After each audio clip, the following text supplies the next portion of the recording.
Hello students, आज हम S block elements के न्यू टॉपिक को डिस्कस करेंगे। हाइड्राइडों की विशेषता, एस ब्लॉक एलिमेंट के हाइड्राइड्स जो बनते हैं उनके हम कैरेक्टरिस्टिक फीचर्स डिस्कस करेंगे। हाइड्राइड के जो ये द्विअंगी यौगिक होते हैं जिसमें दूसरा तत्व हाइड्रोजन से कम इलेक्ट्रोनेगेटिव होता है, क्योंकि इसकी इलेक्ट्रोनेगेटिविटी कम होती है, हाइड्राइड कहलाते हैं। क्योंकि धातुओं की इलेक्ट्रोनेगेटिविटी हाइड्रोजन से कम होती है, सभी धातु हाइड्रोजन यौगिक इस श्रेणी में आते हैं। इनको सामान्यतः सेलाइन, सहसंयोजक या आणविक, धात्विक तथा अंतराकाशी हाइड्राइड की श्रेणी में डिवाइड किया जाता है। हाइड्रोजन की बहुत कम इलेक्ट्रॉन बंधुता मीन्स इलेक्ट्रॉन एफिनिटी और बहुत अधिक उच्च वियोजन ऊर्जा के कारण हैलाइड आयन निर्माण की तुलना में हाइड्रोजन की ऋणायन बनाने की बहुत कम प्रवृत्ति पाई जाती है। बहुत कम आयनन ऊर्जा, आयनिक एनर्जी वाली अति क्रियाशील धातुएं ही आयनिक हाइड्राइड बनाने में समर्थ होती हैं, कैपेबल होती हैं। एस ब्लॉक एलिमेंट्स की जो धातु हैं ये बहुत कम आयनन ऊर्जा वाली अत्यधिक विद्युत धनीय होती हैं। ये हाइड्रोजन परमाणु को अपना आउटर मोस्ट इलेक्ट्रॉन देकर के हाइड्राइड का निर्माण करती हैं, क्योंकि ये सब मेटल है, ये हाइड्रोजन देंगी, ये हाइड्रोजन को अपना एक इलेक्ट्रॉन देंगी और हाइड्रोजन यहाँ पर इलेक्ट्रॉन ग्रहण कर रहा है। इन हाइड्राइड के लवण जैसे आचरण के कारण इन्हें सॉल्टीय हाइड्राइड भी कहते हैं। क्षार धातुओं के hydride MH general formula like calcium hydride, strontium hydride, barium hydride ऐसे यौगिक हैं जिन्हें स्पष्ट रूप से आयनिक टेंडेंसी का कहा जाता है, ये आयनिक नेचर के होते हैं। बेरिलियम और मैग्नीशियम हाइड्राइड सहसंयोजक मीन्स कोवेलेंट नेचर के होते हैं। यद्यपि मैग्नीशियम हाइड्राइड के बंध इसके पड़ोसी तत्व एल्यूमिनियम के हाइड्राइड, एल्यूमिनियम हाइड्राइड बनाता है AlH3 की भांति आयनिक हाइड्राइडों तथा ठोस सहसंयोजक हाइड्राइड के बीच के होते हैं। एल्यूमिनियम हाइड्राइड जो है कॉम्बिनेशन होता है आयनिक हाइड्राइड और सहसंयोजक हाइड्राइड के बीच का। Evidence in favour of ionic nature की एस ब्लॉक एलिमेंट्स और हाइड्रोजन के मध्य आयनिक बंध पाया जाता है।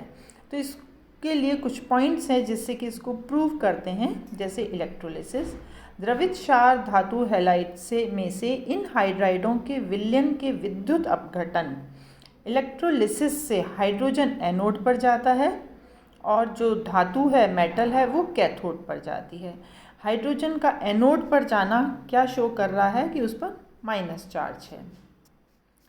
फिजिकल नेचर, एक्सरेज और न्यूट्रॉन विवर्तन विधियों द्वारा इलेक्ट्रॉन घनत्व का अध्ययन करने पर पाया जाता है कि धातु इलेक्ट्रॉन का हाइड्रोजन पर लगभग संपूर्ण स्थानांतरण ट्रांसफ़र हो जाता है। क्रिस्टल स्ट्रक्चर, इन हाइड्राइड के क्रिस्टल संरचना के अध्ययन से पता चलता है कि इनकी बॉन्डिंग में कोई डायरेक्शन, कोई दिशात्मकता नहीं होती है, क्योंकि इनकी संरचना चेन, लेयर या अलग अलग अणुओं से नहीं बनी होती है।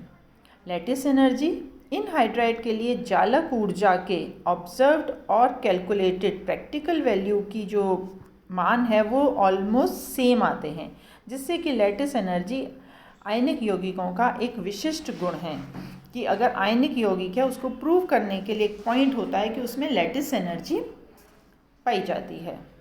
अब इन हाइड्राइड्स को किस तरीके से बनाया जाता है, इनके निर्माण की विधियाँ।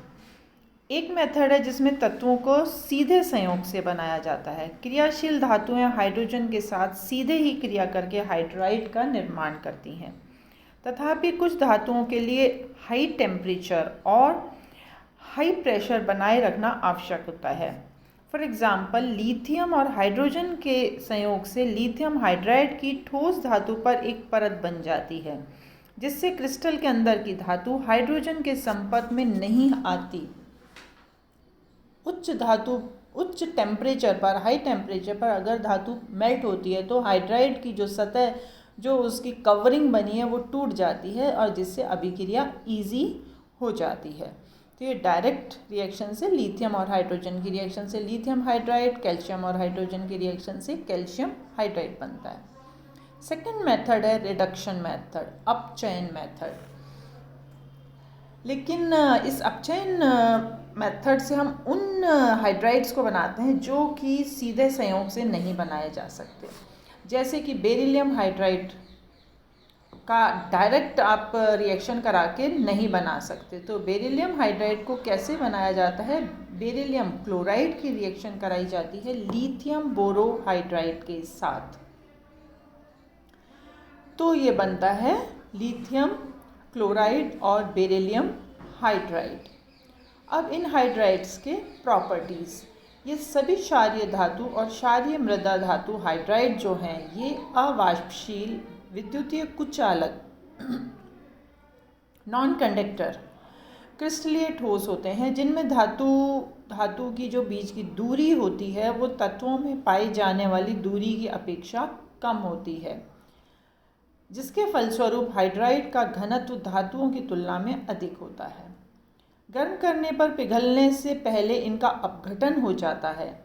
ये सामान्यतः अजलीय विलायकों में अविलय होते हैं, लेकिन ये गलित क्षार धातु हैलाइड में घुल जाते हैं और विलयनों से विद्युत अपघटन किया जा सकता है। ये हुई इनकी फिजिकल प्रॉपर्टीज़। अब हम इसकी केमिकल प्रॉपर्टीज़ को स्टडी करेंगे कि क्षार धातु और क्षार मृदा धातु के हाइड्राइड्स जो हैं उनकी केमिकल प्रॉपर्टीज़ क्या हैं। ये जो हाइड्राइड हैं ये एक तरह से स्ट्रॉन्ग बेस की तरह बिहेव करते हैं, क्योंकि इनके पास H- है। H- होने की वजह से ये स्ट्रॉन्ग बेस की तरह बिहेव करते हैं। इसकी जब रिएक्शन की जाती है, जैसे वाटर के साथ रिएक्शन इसकी हम करते हैं, तो वाटर की रिएक्शन देखिए, यहाँ पर पोटेशियम हाइड्राइड एग्जाम्पल लिया है इसकी वाटर के साथ रिएक्शन, तो KOH और हाइड्रोजन बन रहा है, बेस बन रहा है KOH and hydrogen.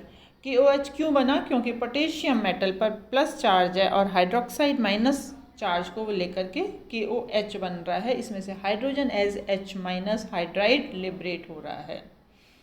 The reaction with water is so vigorous that the finely divided compound can ignite.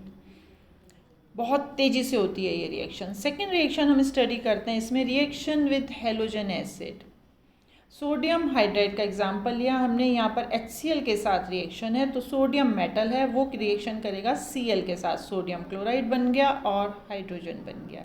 इसी तरीके से कैल्शियम हाइड्राइड लिया, reaction with HCl give rise to calcium chloride and hydrogen. Next reaction is reaction with alcohol. Sodium hydride की reaction ली हमने alcohol ROH के साथ, NaOH बना और हाइड्राइड SH- निकला, जो कि अल्कोहल में से भी H+ के साथ मिलकर के हाइड्रोजन बना रहा है। सेकेंड एग्जाम्पल हमने लिया barium hydride. Barium hydride reacts with ROH, give rise to barium alkoxide and hydrogen. तो ये जो रिएक्शंस हमने एग्जाम्पल लिए, इन सब से भी प्रूव हो रहा है कि ये एक आयनिक कंपाउंड है जिसमें से कि हाइड्रोजन एज H- निकल रहा है। अब हम इसकी स्टेबिलिटी को डिस्कस करते हैं कि हाइड्राइड्स जो हैं वो स्टेबिलिटी उनकी कैसी है। The standard free energy of formation of the hydride of S-block elements reveals a regular variation in their stability. एक regular variation मिलता है इसके stability में।